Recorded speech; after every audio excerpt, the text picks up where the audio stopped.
I'm D, and this is D-Mon's Garage. Today, we're going to talk about the Viscous Clutch. In this case, the owner of this vehicle took it to a Ford dealership who told them, yes, that is normal for all the wheels to turn at the same speed and cause the vehicle to hop around. This was actually the problem. I found out that by doing a little research of my own. Couple of minutes on the internet, and I found out what generally is the problem with that. I was able to do it while it was still in the vehicle, unlike most shops who wanted to pull out the whole transfer case to change the part.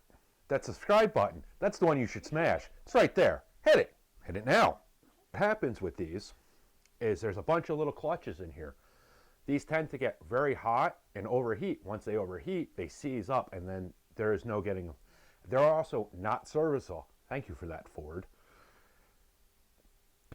But this, a lot of times in the Mountaineers and the Explorers and the all-wheel drive vehicles and the Ford vehicles, is what goes bad. Continue watching to see a few clips of us changing it. I will also show you how to remove broken bolts from the yoke. What you see here is the front yoke. Two of the bolts broke off, and one of them snapped my tool off inside of it. Here I am welding to remove the bolts. By adding a stinger onto it, as you can see here, I'm able to grab it with pliers or vice grips and extract it. And that's that big hunk of metal on top of the bolt? Correct. Okay. And what are you doing here? Taking the bolt out using vice grips after I welded the stinger and got it to stick.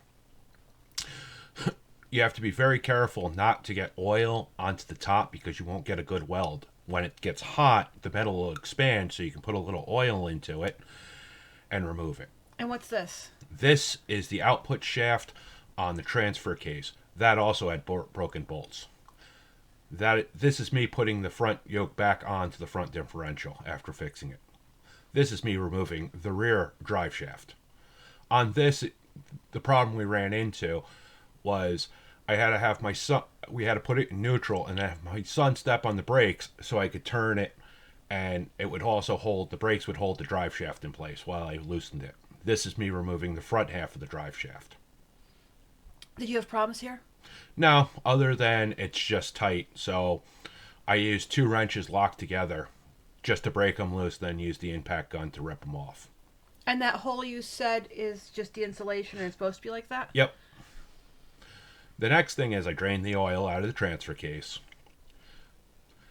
The bolts on the transfer case were very, very tight. They're Toraxes.